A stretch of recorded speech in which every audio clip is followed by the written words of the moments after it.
Reactive training systems.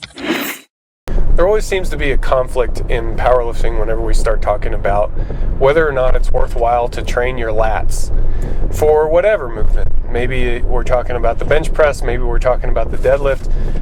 There is no shortage of lat training controversy in the world of powerlifting.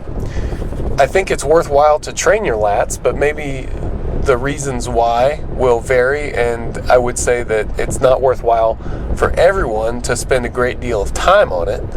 However, for some people it certainly is worthwhile. So I wanted to chat a little bit about what sorts of supplemental movements I like for training lats for the various reasons. And for this video I want to focus on the deadlift.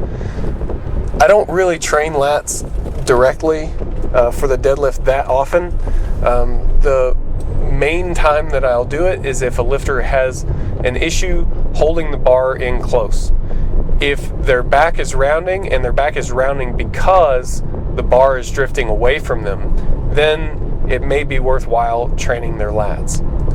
In the beginning, training their lats is more general in nature, so we can do things like pull-ups, various rows and things like that. And at this point in the training cycle, it really doesn't matter.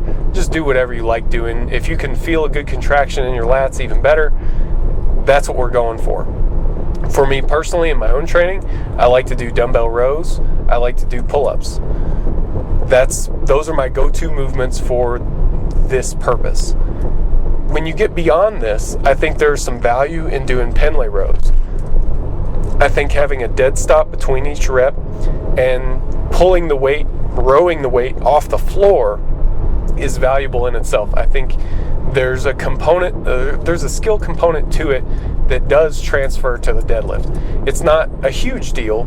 It's not going to turn you into an 800-pound deadlifter in a training cycle, but it helps you to understand what being tight is off the floor.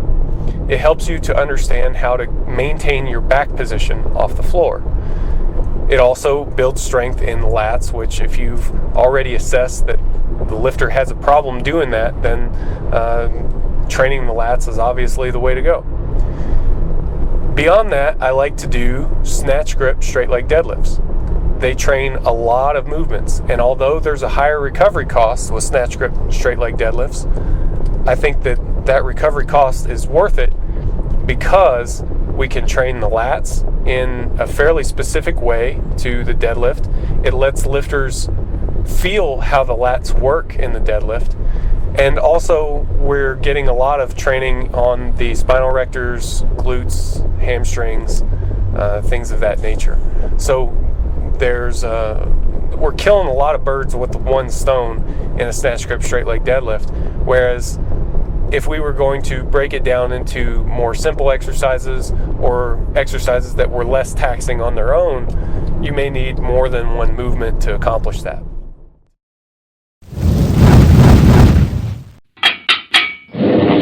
Reactive training systems.